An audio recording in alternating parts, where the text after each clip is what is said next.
Bonjour, bienvenue au salon Studirama dédié au master MBA et master spécialisé. Je reçois Jean-Paul Senaer de l'École supérieure de métrologie. Bonjour. Bonjour. Une école rattachée aux mines de Douai. Mines de Douai, vous avez une offre de formation assez vaste en master spécialisé. Quels sont-ils? Voilà, donc nous sommes présents ici au niveau du salon pour présenter l'ensemble de l'offre des masters spécialisés de Mindoué. Nous proposons actuellement 4 masters spécialisés, un dans le domaine du bâtiment à énergie positive, un autre sur le management des risques professionnels et technologiques, un troisième master sur système de mesure et métrologie, et le dernier sur procédés de l'industrie du béton. Pourquoi choisit-on de faire un master spécialisé après une école d'ingénieur? Au final, on a un bac plus 5. Que vaut encore l'hyper spécialisation aujourd'hui? Alors, je dirais que se spécialiser dans un domaine professionnel n'est pas un handicap pour l'ingénieur diplômé. Au contraire, ça lui permet de renforcer son champ de compétences et de trouver un domaine d'application immédiat à la sortie de sa formation d'ingénieur.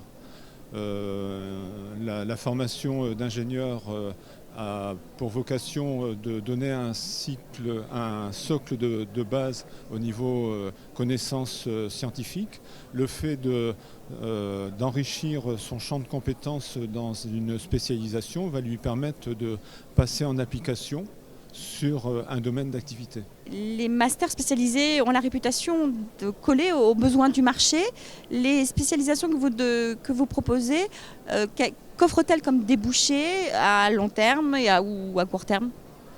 Alors, préalablement à l'ouverture d'un master spécialisé, il y a forcément un dossier de demande d'accréditation auprès de la conférence des grandes écoles qui s'appuie sur une enquête de professionnels qui identifient un besoin lié à une profession.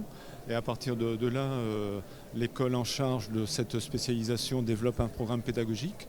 Et ensuite, le schéma qui est retenu au niveau de la formation, c'est une semestrialisation, un premier semestre de renforcement au niveau des connaissances scientifiques liées à la spécialité visée, puis ensuite une mise en application au travers d'une thèse professionnelle qui est en réalité un stage en milieu industriel.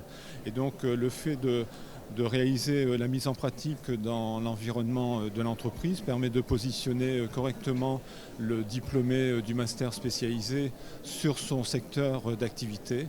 Et dans l'ensemble, les élèves valorisent très bien leur spécialisation dans ce domaine d'activité ou au contraire ont éventuellement une corde supplémentaire à leur socle de connaissances initiales de par leur formation de diplôme d'ingénieur généraliste ou de master 2 au niveau d'une formation scientifique.